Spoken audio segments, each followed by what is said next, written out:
ఆకర్షణ అనేది ఏ విధంగా ఉంటుంది? ఆకర్షణ అంటే ఏ విధంగా స్టార్ట్ అవుతుంది అనే దానిపైన చాలా మందికి చాలా సందేహాలు ఉంటూ ఉంటాయి. వాటి గురించి మనం ఇప్పుడు చర్చిద్దాం.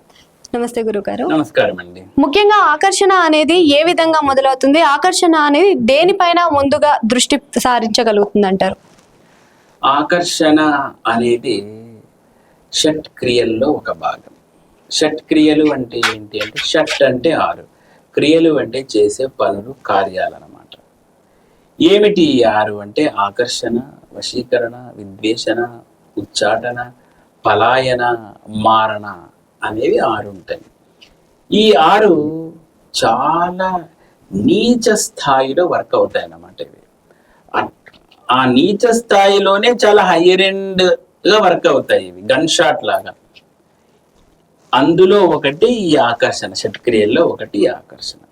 ఈ ఆకర్షణ ద్వారా ఇంతకు ఏం ఆకర్షిస్తారు అంటే, ఈ ఆకర్షణ ఋషులు తాంత్రిక విధానంలో కనిపెట్టడానికి మూల కారణం జనాలు ఎప్పుడు ధనాన్ని ఆశించడం, లక్ష్మిని ఆశించడం, అంతే కదండి.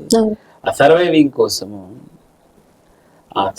కోసము ఈ లక్ష్మిని ఎప్పుడైతే చేశారో, ఆ లక్ష్మీ ఆకర్షణ, ధనాకర్షణ కోసం మొట్టమొదటి ఈ ఆకర్షణ తంత్రం అనేది కనిపెట్టబడింది.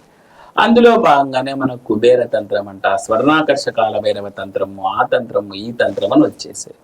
కానీ ఈ ఆకర్షణ, లక్ష్మీ ఆకర్షణ అనే ధనం పక్కకు పెట్టేసి ఇప్పుడంతా స్త్రీ ఆకర్షణ వచ్చేసింది. ఆకర్షణ అంటానే స్త్రీ ఆకర్షణే, దానికి పేరే, డెఫినేషనే మారిపోయింది. లాస్ట్ కి కనిపెట్టినది ఒకదానికి, యూజ్ చేస్తున్నది ఒకదానికి. ఫార్ములా ఒకదానికి కనిపెడితే ఇంకొక దానికి వర్క్ అవుతుంది అన్నట్టు అయింది దాని పరిస్థితి. మరి ఈ ఆకర్షణలో ఏం జరుగుతుంది అంటే, దీంట్లో రకరకాల తాంత్రిక ప్రక్రియలు, కొన్ని వందల రకాలు ఉంటాయి ఆకర్షణలో. ఒక్కటంటూ ఉండదు పర్ఫెక్ట్ గా. డిఫరెంట్ మెథడాలజీస్ ఉంటాయి. వీటిని బట్టి ఇప్పుడు ఒక ప్రేమికుడు ఉంటాడు, ప్రేమించింటాడు. ఆ అమ్మాయి కొన్ని రోజులు ప్రేమించి వాడిని వదిలేసి ఉంటుంది. ఏదో కారణాలతో ఇంట్లో వాళ్ళ నయానో భయానో వదిలేసి ఉంటుంది. ఆమె ఆకర్షణ కావాలని వీడు తాపత్రయపడడం కొన్ని ఉంటాయి. కొంతమంది ఈ లేడీ వాడిని జంటను కావాలనే ఆకర్షణలు కొన్ని ఉంటాయి.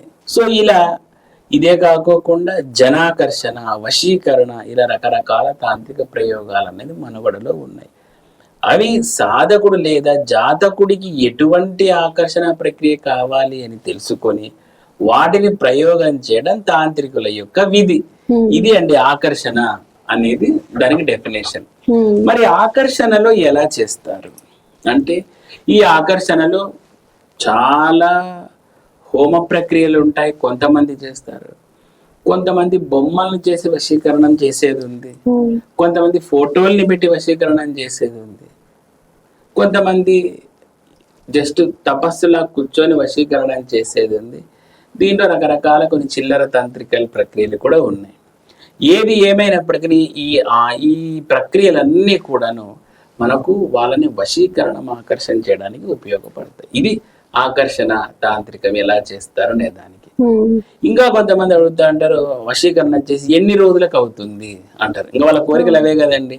వశీకరణం చేసినప్పుడు ఎప్పుడు అవుతుంది, ఆ అమ్మాయి నా దగ్గరికి ఎప్పుడు వస్తుంది, లేదా వీడు నా దగ్గరికి ఎప్పుడు వస్తాడు అనేది ఇంకా వాళ్ళ ప్రథమ ఉద్దేశం. ఎప్పుడు కానీ ఆకర్షణ తంత్రము మండలం నుంచి 3 మండలాల సమయాన్ని ఇస్తుంది. మండలం అంటే 41 రోజులు, 3 మండలాలు అంటే 120 రోజులు ఫర్ ఎగ్జాంపుల్.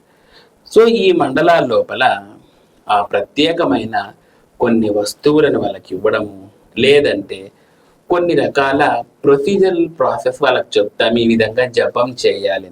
అలా చేసినప్పుడు అత్యద్భుతమైన ఆకర్షణ శక్తి వచ్చి వాళ్ళు ఏవి కోరుకుంటే అవి వాళ్ళకు సిద్ధి అయ్యేలాగా ఉంటుంది. అదే ఆకర్షణ ప్రక్రియ. అంటే ఈ ఆకర్షణ ప్రక్రియలో స్త్రీ ఆకర్షణ కాకుండా, ఈ లక్ష్మీ ఆకర్షణ కాకుండా, లక్ష్మీ ఆకర్షణ, జనాకర్షణ, ధనాకర్షణ, ఇలా రకరకాల ఆకర్షణలు చేసుకోవచ్చండి. కానీ అది మిస్ట్రాక్ అయిపోయి సైడ్ ట్రాక్ ఇచ్చి కేవలం స్త్రీ ఆకర్షణ, పురుష ఆకర్షణ కిందికి తయారైపోయింది. అలా ఇంకొంతమందికి శ్రీయాకర్షణ కూడా ఉంటుంది కదా గురువు గారు, కొంతమందికి ధనాకర్షణ మాత్రమే ఉంటుంది. ధనాకర్షణ ఉండడం మంచిదే కదండి. అంటే ఓన్లీ ధనాకర్షణ ఒకటి ఇంపార్టెంట్ కాదు. కొంతమంది అలా ఉంటారంటే ఏం చేస్తాం వాళ్ళు తర్వాత ఇంకా పరిత్యాగుల్లాగా. మరి జనాకర్షణ అంటే ఏంటి అసలు? జనాకర్షణ అంటే ఇది ఎక్కువగా మనకు రాజకీయ నాయకులకు, వ్యాపార సంస్థలకు పని. ఒక ప్రేమికుడికి జనాకర్షణ అవసరం లేదు, వాడికి ఆ అమ్మాయి ఆకర్షణ అయితే చాలు. కానీ వ్యాపారస్తులకి జనాకర్షణ కావాలి, జనాలు అలా కేటగిరీ ప్రకారం ఉంటుంది. ఓకే, అంటే వాటికి ఏమన్నా మళ్ళీ పరిష్కారాలు కానీ పరిహారాలు కానీ ఎలా ఏమన్నా? ప్రతి ఒక్కొక్క దానికి ఒక్కొక్క విధమైన ఒక ప్రొసీజరల్ ఇది ఉంటుంది. అది ఎలాంటిది అనేది ఆ కన్సల్ట్ అయిన తర్వాత చెప్తారు.